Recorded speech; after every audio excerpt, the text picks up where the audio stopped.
मनुष्य जो भी कर्म करता है किसी न किसी परिणाम के निमित्त कर्म करता है। मनुष्य के हर कर्म के पीछे कोई न कोई चीज़ प्राप्त करने का उद्देश्य छिपा रहता है और मनुष्य के हर कर्म का कोई न कोई कारण होता है। परिस्थितियों और कर्म में भी तालमेल का होना उचित आवश्यक होता है, क्योंकि परिस्थितियाँ मनुष्य के कर्म पर अपना प्रभाव छोड़ती हैं। परिस्थितियाँ मनुष्य के कर्म करने में बाधा उत्पन्न करती हैं। कभी कभी मनुष्य को कर्म करने से रोकती हैं और कभी कभी मनुष्य के कर्म करने की क्षमता को प्रभावित करती है। इसका परिणाम यह होता है कि मनुष्य को या तो कर्म के माध्यम से प्राप्त होने वाला फल नहीं प्राप्त होता, या उसे आधा अधूरा प्राप्त होता है, अथवा उद्देश्य के अनुरूप उसे कर्म का फल नहीं प्राप्त होता है, या किसी कारण से वह कुछ समय के लिए कर्म को करने से विरत हो जाता है। किंतु एक मनुष्य को यहाँ पर यह भी ध्यान देना चाहिए कि परिस्थितियाँ आती जाती रहती हैं। परिस्थितियाँ कभी भी शाश्वत नहीं रहती हैं। परिस्थिति कोई भी हो, मनुष्य को कर्म करने से की शक्ति को छीनने की क्षमता नहीं रखती है, और कर्म सिर्फ वह कर्म करने की क्षमता को प्रभावित करती है, जिसके कारण मनुष्य को आशा के अनुरूप कर्मफल नहीं प्राप्त होता है। यहाँ पर ध्यान देने योग्य बात यह भी है कि मनुष्य को अगर अपने भीतर छिपी विशिष्ट प्रतिभा, गुण एवं कला के अनुरूप कर्म कर रहा है तो उसे कर्म को निरंतर करना चाहिए। परिस्थितियाँ कैसी भी हों, किसी भी तरह से हर संभव प्रयास करके कर्म को करने का प्रयास करना चाहिए, क्योंकि परिस्थितियाँ आती रहती हैं और जाती रहती हैं। मनुष्य के लिए जैसे ही परिस्थितियाँ अनुकूल होती हैं, अगर मनुष्य कर्म को निरंतर किसी न किसी रूप में जारी रखता है तो वह परिस्थिति के अनुकूल होते ही तुरंत उस कर्म को अपने संपूर्ण मनोयोग एवं क्षमता से करने में लग जाता है और जल्द से जल्द ही कर्म से जुड़ी सफलता को मनुष्य प्राप्त कर लेता है। किंतु जब मनुष्य परिस्थितियों के कारण कर्म को करना बंद कर देता है या छोड़ देता है, अथवा उसकी जगह पर कोई अन्य कर्म स्वीकार कर लेता है, तो फिर एक समय के बाद मनुष्य के लिए परिस्थितियों के अनुकूल होने के बाद भी पूर्व किए जा रहे कर्म को करना या तो संभव नहीं रह जाता है, या कर्म करने का अवसर निकल गया होता है, या जिस दूसरे कर्म को अपना लिया है उसको छोड़ करके पूर्व में किए जा रहे कर्म को करने की क्षमता खो देता है, और मनुष्य के लिए जो चीज़ कर्म के माध्यम से प्राप्त हो सकती है, मनुष्य उस चीज़ को प्राप्त करने से दूर हो जाता है। इसलिए अगर मनुष्य निरंतर कर्म में लगा रहता है तो वह कर्म परिस्थिति के अनुकूल होते ही कर्म को अपनी संपूर्ण क्षमता से प्रारंभ करके कर्म से जुड़े फल को प्राप्त कर लेता है।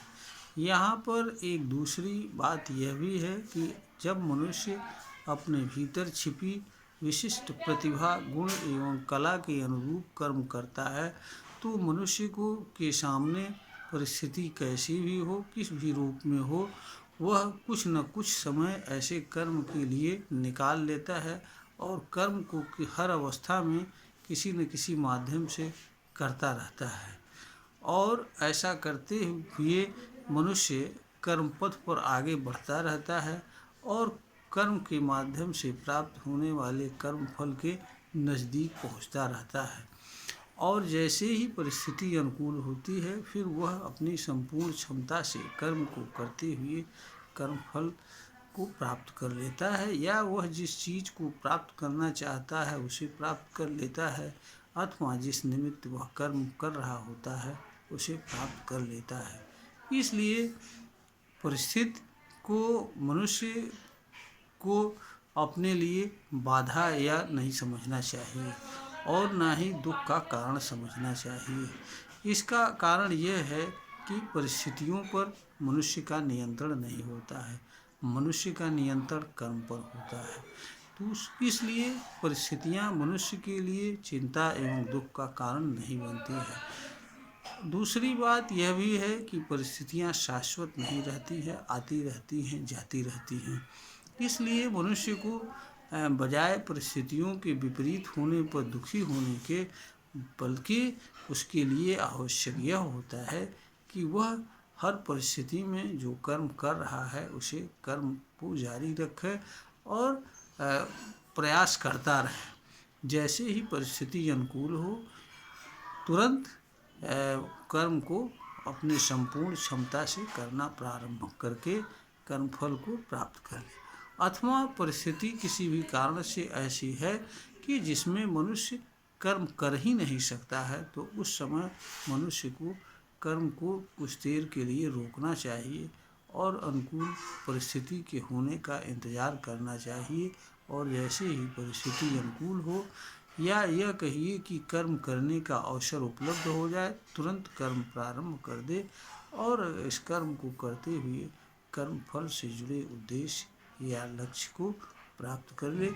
यही मनुष्य की समझदारी एवं बुद्धिमत्ता है। क्योंकि परिस्थिति हो या कोई अन्य चीज़ हो, जिस चीज़ पर मनुष्य का नियंत्रण न हो उसके बारे में मनुष्य को चिंतित नहीं होना चाहिए, उसके कारण मनुष्य को दुखी नहीं होना चाहिए। क्योंकि मनुष्य जो है दुखी होने के लिए या चिंतित होने के लिए जन्म नहीं लेता है।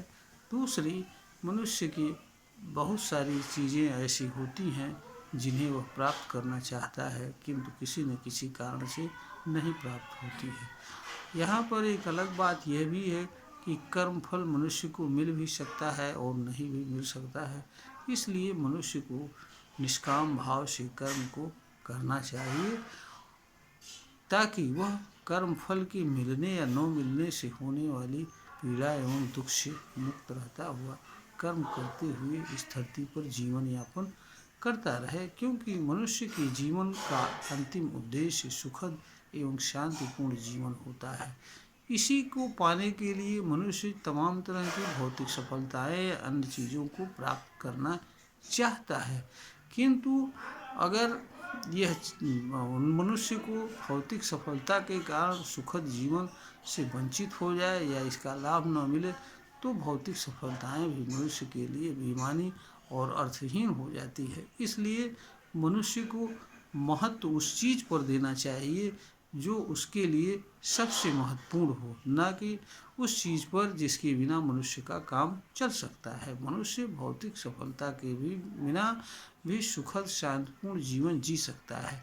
कोई ज़रूरी नहीं है कि उसे भौतिक सफलता प्राप्त हो। मनुष्य, क्योंकि भौतिक सफलताएं मनुष्य के सुखद जीवन का आधार एवं सार नहीं होती हैं। मनुष्य के भौतिक जीवन का, मनुष्य के सुखद एवं शांतिपूर्ण जीवन का आधार एवं कर्म उसका अच्छा विचार, भाव एवं कर्म तथा व्यवहार आचरण आदि होता है। इसलिए मनुष्य को निष्काम भाव से जो भी कर्म हो उसे करते रहना चाहिए, और जो कर्म से जुड़ा परिणाम है, प्रतिफल है, अगर उसे मिल जाता है तो उसे सम्मान करना चाहिए, और किसी कारण से नहीं मिलता है तो उसके लिए उसे चिंतित नहीं होना चाहिए।